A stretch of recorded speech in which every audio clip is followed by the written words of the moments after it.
Olá, seja bem-vindo a mais um Repensar. Hoje o programa tem como destaque não um livro, como você está acostumado a assistir, mas nós temos hoje um projeto de pesquisa apresentado à Universidade Metodista de São Paulo como requisito para obtenção do doutorado em Ciências da Religião. Ou seja, é uma tese de doutorado e tem como título a conversão ao espiritismo no Brasil.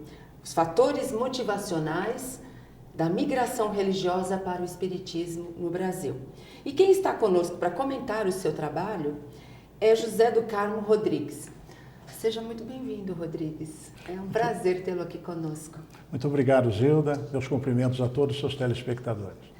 Bom, eu acho que esse tema é interessantíssimo aqui para o nosso programa e eu acho que isso vai ser um motivo a mais para o nosso telespectador estudar ou algo a mais que ele vai ter para poder estudar sobre o espiritismo. Mas antes da gente falar exatamente da sua tese, do seu trabalho, a gente gostaria de falar um pouquinho de você, né? Da sua formação, se você é espírita, que a gente acredita que é, né? Porque vai fazer um trabalho desse, né? Então eu queria que você falasse um pouquinho de você. Então, eu nasci num lar espírita, né? E, embora tenha desde cedo tomado conhecimento da doutrina espírita, fui me interessando por ela no nível de estudo, já um pouquinho numa idade um pouquinho mais avançada, mais posterior, né? Essa aproximação com o espiritismo sempre me obrigou, de certa forma, ao estudo, certo. Principalmente das obras básicas, né, dos livros do Chico Xavier, etc. E no campo acadêmico, até bem pouco tempo, havia comunidade, de certa forma, falta de estudos acadêmicos sobre isso, né? A minha formação é militar, eu sou militar do Exército, né? E terminada a minha carreira militar, eu me dediquei à formação de uma carreira acadêmica na área da administração, optando posteriormente, que é o que eu estou concluindo agora, né? Concluo ano que vem, essa opção pela área de religião também, né? Estudando a parte de filosofia, de movimentos religiosos e assim. E a Universidade Metodista de São Paulo tem um programa nesse sentido, né? Que é um programa de doutorado. Aliás, é o programa uma notificação mais alta do MEC para cursos de ciências da religião, né? Então eu apresentei o meu projeto e foi aceito. Então, a minha história é como professor agora, né, na área de administração, para algumas faculdades. E pleiteando aí maiores conhecimentos no ramo das ciências da religião. Muito bom. Então, mas a curiosidade, assim, por que esse tema, né? A conversão ao espiritismo no Brasil. E aí eu acho que vai surgir algumas questões, né? E acho que a primeira que me surgiu quando eu estava lendo é assim, se os estudiosos do espiritismo dizem que o espiritismo não será uma religião, mas estará em todas, como é isso? Como é esse estudo da conversão ao espiritismo? É interessante, para mim é curioso, né, saber como que vai ser isso.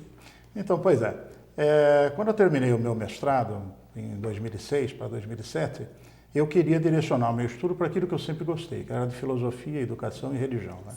Aí houve a oportunidade do curso de doutorado oferecido pelo IMESP, mas eu precisava escolher um tema, porque é feita uma seleção de projetos de pesquisa lá eram aproximadamente 5 vagas para todo aquele semestre. Dessas 5 vagas são aproveitadas 2 ou 3. Então eu tentei escolher um tema que fosse ao mesmo tempo interessante para nós espíritas, mas também para aqueles que precisam de algumas informações a respeito da doutrina espírita, né? Então, aproveitando, em 2007, você sabe, foi o 60º do lançamento do Livro dos Espíritos, e foi quando eu entrei com o meu projeto. Então isso já teve um peso dessa comemoração, a presença do espiritismo na mídia, em função dessas comemorações, né? Emissão de selos, essas coisas todas. E eu então coloquei esse tema, calculando também que ele fosse terminar com o censo de 2010, que é quando nós teríamos conhecimento de quantos brasileiros são espíritas, né? Ora, se aumentar ou diminuir, existe uma transição do número de pessoas que se tornam ou deixam de se tornar espíritas. Focando naqueles que se tornam espíritas, eu então organizei um projeto de pesquisa baseado num questionário, uma pesquisa de campo, em que eu tentaria analisar o porquê que as pessoas então se tornam espíritas, né? o trabalho ele não é muito fácil. Né? Primeiro porque existem certos conceitos que precisam estar mais ou menos bem definidos. Por exemplo, se você é convertido ou não, né? Ou o quanto você é de espírita ou o quanto você não é espírita. Porque a gente percebe que existem pessoas que se denominam de uma religião, mas quando a situação aperta, quando acontece algum problema, ela corre no espiritismo ou no espiritualismo, né? Isso. Então, ela não tem uma definição exata da sua religião, da religião, né? Porque a religiosidade é diferente de religião, né? Isso. Mas da religião que ela segue, né? Então, deve ser mesmo um trabalho muito difícil de fazer. Principalmente pelo seguinte fato, como a doutrina espírita apresenta alguns conceitos inovadores em termos de interpretação religiosa, as pessoas, mesmo de outra religião, podem tender a acreditar em alguns princípios dela. Você vê no fenômeno da mídia, quantos filmes não estão aparecendo hoje em dia com a comunicação dos espíritos ou dos processos de reencarnação. As novelas, né? As novelas também, que tocam muito nesse aspecto, principalmente no Brasil, né, onde a gente vê que existe um solo fértil para isso. Então, as pessoas no Brasil, com uma maior liberdade de consciência religiosa, aceitam determinados princípios, às vezes sem se denominar espíritas. Eu sou católico, mas acredito na reencarnação. Exato. Né? Eu sou católico, mas eu vejo espíritos. Né? Então, faz aquilo que a gente costuma chamar, em termos de ciência da religião, uma espécie de self-service dos princípios religiosos. Né? Não, eu faço uma coisa aqui, mas eu boto uma fezinha ali, etc. e tal. Mas, então, a primeira noção era da definição de quem era convertido ou não. Então, minha estratégia foi deixar para que as pessoas que respondessem o questionário dissessem se são ou não espíritas. Né? Se é espírita, responde. Quer dizer, no questionário você tem diversas perguntas que servem para que a gente direcione a pessoa ou para que eu tenha condições de definir o seu perfil. Certo. Então, como espírita. Eu acredito nisso, acredito naquilo, por isso que eu acho que eu sou espírita, entendeu? Eu queria saber, assim, qual é o processo para a gente escolher uma religião, né? Porque a gente nasce inserido, como você mesmo diz no seu trabalho, inserido numa religião, né? Então, o que faz as pessoas, em determinados momentos, mudar de religião? Mas eu quero que você me responda isso daqui a pouco, porque a gente vai para o intervalo. Tudo bem. Nós vamos para o intervalo, mas a gente volta já falando desse assunto bastante interessante para todos nós.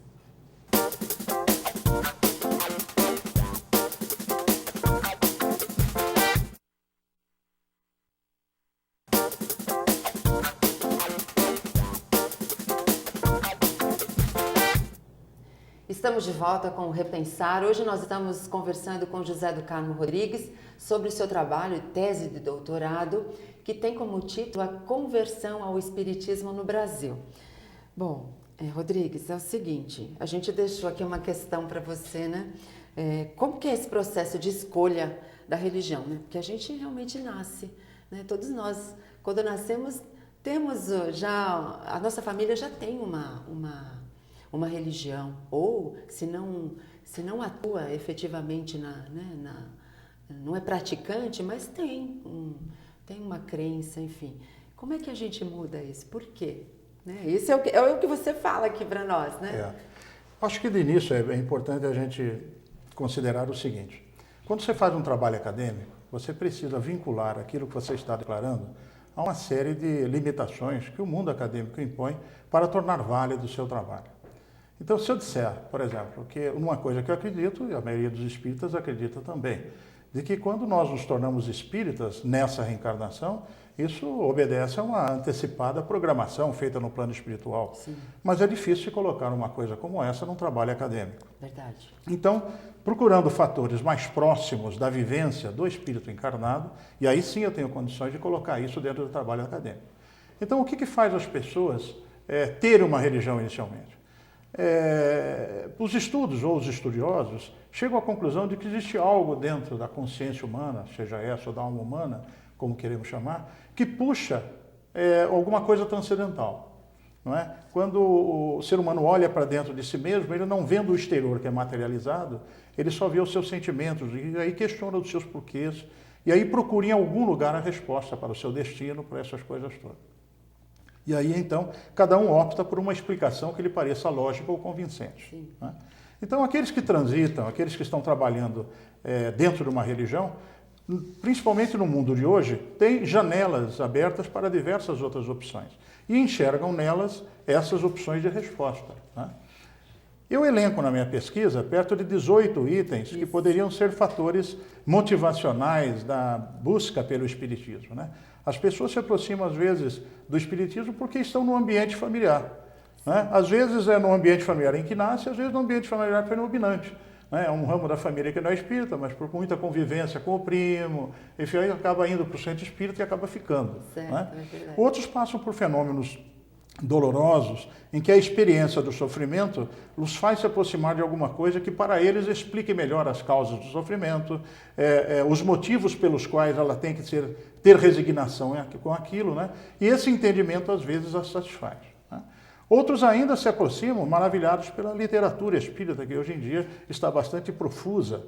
Existem muitos autores que hoje se dedicam ao estudo dos diversos princípios doutrinários, né? Outros ainda por diversas mudanças da própria maneira de encarar a vida, né? Tem um pesquisador que eu cito na minha pesquisa, o James Fowler.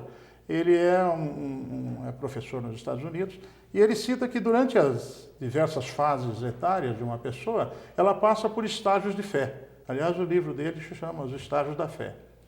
E ele diz que estamos prontos para determinado tipo de modificação ou interesse ao longo da nossa vida, né? Isso é uma das coisas que a doutrina, que a pesquisa poderá estudar, né, ou medir, né, pela maior frequência dessa transição na idade de cada um, né? Então, outra ainda se pode ter a proximidade com o espiritismo pela capacidade que os espíritas do Brasil têm de praticar a caridade. Isso sensibiliza muito as pessoas. Muitas pessoas começam a ajudar as obras espíritas por encontrar talvez a mesma repercussão em outras denominações, né? Então se aproxima e ao se aproximar gostam do ambiente, né? Passam a absorver determinados conceitos que são presentes. Quando o espiritismo faz a caridade, evidentemente ele sabe que está beneficiando um espírito que está no estado de provação. Verdade. Né? Então existe uma teoria toda que serve de arcabouço para a prática doutrinária. Então existem diversos desses aspectos que o meu trabalho vai respondendo. Que você fala são os fatores que motivam, é isso? Isso, é porque a gente costuma dizer academicamente que a própria motivação é um fenômeno que parte de dentro para fora, né? A pessoa se motiva para alguma coisa, né? Agora o fator motivante pode ser externo, alguma coisa que lhe chame a atenção e que desperte o seu interesse ou atenção. Então, aí eu pergunto a você, eu consigo converter alguém?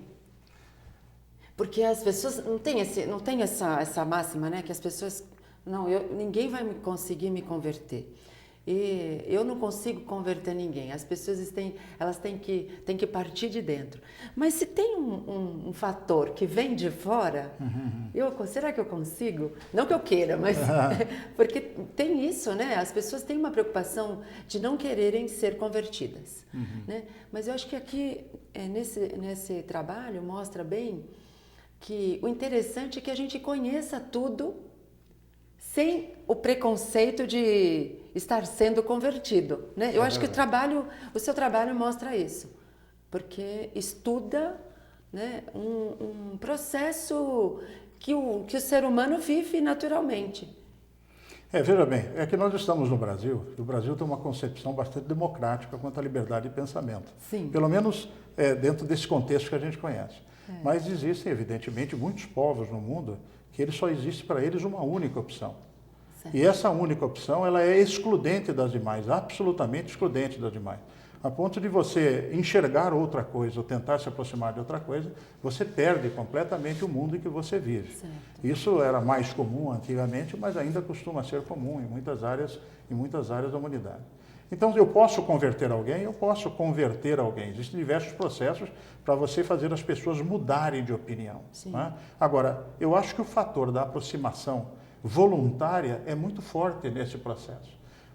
A maioria das pessoas que nascem no lar católico são católicas até onde aquela situação familiar ou de acomodação social, ou mesmo de imposição da família, ela permanece. Sim. E às vezes, por um certo sentido de comunidade, ou de acomodação, vamos chamar melhor, a pessoa não muda mesmo entendendo, como eu disse para você, aqui na reencarnação eu prefiro ir na igreja todo dia aos domingos, né? Porque entende que aquele ambiente ele é mais satisfatório, né? Cada religião ela serve de destinação e de ambiente de satisfação para cada uma das pessoas. Certo, então eu acho que agora a gente vai, eu vou deixar também uma outra questão para você, né? Porque você disse que você deixou o seu trabalho baseado em 3 fatores principais. Uhum. Aí eu quero saber por quê. São a crença nos princípios espíritas, pela obtenção de cura espiritual dos males físicos e mentais e por imposição de fatores pessoais. Aí eu quero entender isso também, tá certo? Uhum. Nós vamos a um breve intervalo e já voltamos.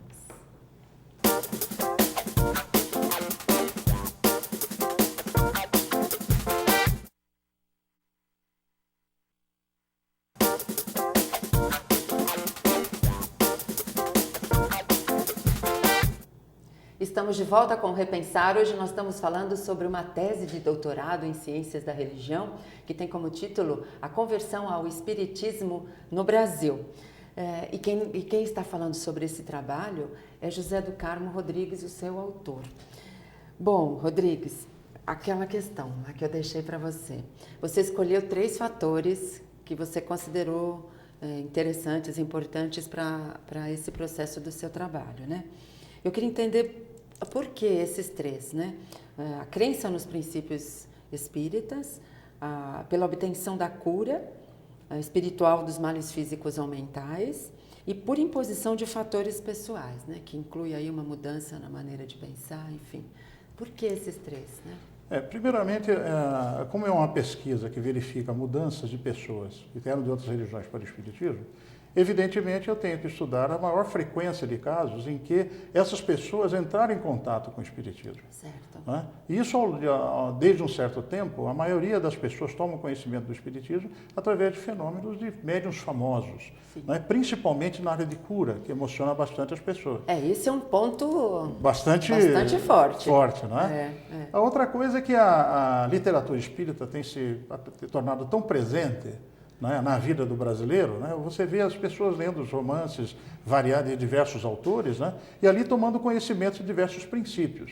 Sim. Então, evidentemente, essa entreface entre o espiritismo através dessa literatura com esse público que o observa é um outro fator que eu sou obrigado a elencar, porque, evidentemente, muita gente toma conhecimento do espiritismo através dessa literatura. Certo, né? certo. E o terceiro fator é quase que uma barbada, né? As pessoas tendo problemas espirituais ou problemas pessoais ou novos níveis de consciência de si mesmo, procuram soluções nas teorias que estão disponíveis.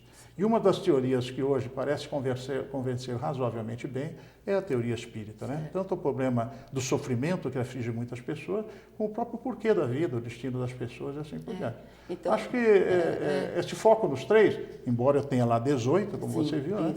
Mas é que dentro do trabalho acadêmico a gente fornece algumas hipóteses mais fortes para tentar confirmá-las ou, pelo resultado do trabalho, desconfirmá-las. Né? Certo. Porque quando a gente está numa situação de muita dificuldade, a gente faz qualquer coisa para resolver. E aí, às vezes, a gente descobre o caminho. Exatamente. Né? Não que o espiritismo seja melhor do que outras religiões, mas às vezes é o nosso caminho, né? E também quando a gente conhece, né? Quanto mais a gente estuda, quanto mais a gente vai conhecendo os processos da vida, a gente vai se encaminhando de uma forma diferente, né? Isso e o Espiritismo nos ajuda muito, porque ele nos dá esse processo da vida lá, da vida cá, né? Dessa ida e vinda, né? É muito bom. Inclusive esse aspecto do amadurecimento das pessoas, a gente pelo menos estuda pelo depoimento dos espíritos, que muitos desses espíritos, antes de reencarnar, comparecem a diversas reuniões espíritas, a muitos cultos que estão no lar com familiares, para amadurecer certas tendências que ficam presas ao seu subconsciente, para que quando reencarnados reconheçam essas coisas com mais facilidade. Tem aquela pessoa que passa dentro do centro espírita ou na frente do centro espírita e se sente atraído por qualquer coisa, né? Uma reminiscência, uma coisa interior que chama a atenção a uma memória que ela está gravada nela e que foi ali propositadamente inserida para que ela com mais facilidade ingressasse na doutrina espírita. Que ela não sabe explicar, mas ela vai, né? Não sabe explicar, mas ela acaba seguindo, né? Então, aí como que é esse processo desse seu trabalho? Como que você realiza? A gente pode participar dele? Então, com certeza. Aliás, eu preciso dessa participação, né? O trabalho acadêmico, ele é feito, é construído através de um projeto. Esse nível de doutorado é bastante assim. Através de um projeto em que você esquematiza tudo aquilo que você pretende fazer para desenvolver um tema, né? Então, existe um arcabouço teórico em que é feito através do estudo de diversos pensadores a respeito daquele assunto, né? E para apoiar aquele seu argumento, no meu caso, eu tenho uma pesquisa de campo, em que eu faço perguntas às pessoas que vieram de outras religiões ao Espiritismo, para que elas reconheçam, sejam conduzidas através daquelas perguntas, a identificar os motivos pelos quais se tornaram espíritas. Certo. Evidentemente, na análise final desse trabalho, colhendo o depoimento de todos, eu terei, então, facilidade de entender a maioria das motivações, um dos fatores motivacionais que levam as pessoas a vir para o Espiritismo. Isso pode ser no Brasil todo, né? Isso aí, a pesquisa é para o Brasil, para o caso brasileiro, né? Certo. Aliás, em função disso é que eu preciso, nessas respostas, da participação de pessoas de todo o Brasil. Sim. Porque o Brasil tem uma diversidade religiosa muito grande, né? Então, e essas diversidades religiosas influenciam nos motivos da conversão. Então, me ajudariam todos que fizessem que respondessem essas pesquisas de todo lugar do Brasil. Então, e a gente vai ter, então, depois acesso a esse trabalho? Sim. Sim. Assim como todo trabalho científico e acadêmico, e eu penso bastante assim, né, deve ser divulgado, né? Então, esse trabalho ficará à disposição de todos. Eu tenho recebido até muitas pessoas que têm respondido à pesquisa, né? Olha, eu gostaria de ter noção desse trabalho, isso vai ser exposto, vai ser anunciado, conto com a participação de diversos órgãos de divulgação para poder tornar acessível o resultado desse trabalho. Quem sabe um livro, né? Aí você volta aqui trazendo um livro, né? Seria... Quem sabe? Não é incomum teses se transformarem em livros, né? Espero que isso aconteça então, comigo. Vamos dar o site para as pessoas entrarem? Sim. O site é um site de pesquisa, www.surveymonkey.com. Esse é o site. Para encontrar a minha pesquisa, escreve o link do site, /S de survey, /espiritismo_conversão. Muito bom, porque aí eu vou participar dessa Poxa, pesquisa. Que bom. Assim, quanto mais opiniões nós tivermos, melhor chegaremos a essa conclusão. Porque é uma coisa interessante, né? Até para a gente saber por quê. Eu tenho meu motivo, eu sou uma convertida, então eu vou poder passar o meu motivo, enfim, responder isso. E verificar em que medida as suas motivações se assemelham à motivação de muita gente no Brasil. Muito né? bom. É um estudo que se pretende ser inédito, né? E pretende fornecer subsídios para outras pesquisas. Por isso que pedimos a paciência dos respondentes, leva 10, 12 minutos no máximo para responder, né? E o foco é sempre direcionado na identificação do perfil. Então, quando se pergunta a idade, não é uma curiosidade, vamos dizer assim, não é uma coisa só de curiosidade. Eu preciso estabelecer o perfil. Quem está respondendo tem essa idade, se converteu por esse motivo, mora em tal região e assim por diante. A gente agradece muito a sua participação e a gente espera reencontrá-lo com o livro. Poxa, com certeza, se Deus quiser, tá certo? Muito obrigado a vocês, Hilda, muito obrigado aí à direção do TV Mundo Maior e a paciência aí daqueles que me ouviram, porque ouvir a Hilda é sempre uma satisfação. Né? Muito bom. Se você tem alguma sugestão para o nosso programa, escreva para a gente. repensar@tvmundomaior.com.br. Hoje nós falamos da tese A Conversão ao Espiritismo no Brasil, que está sendo realizada por José do Carmo Rodrigues. Nós temos um encontro na próxima semana. Até lá!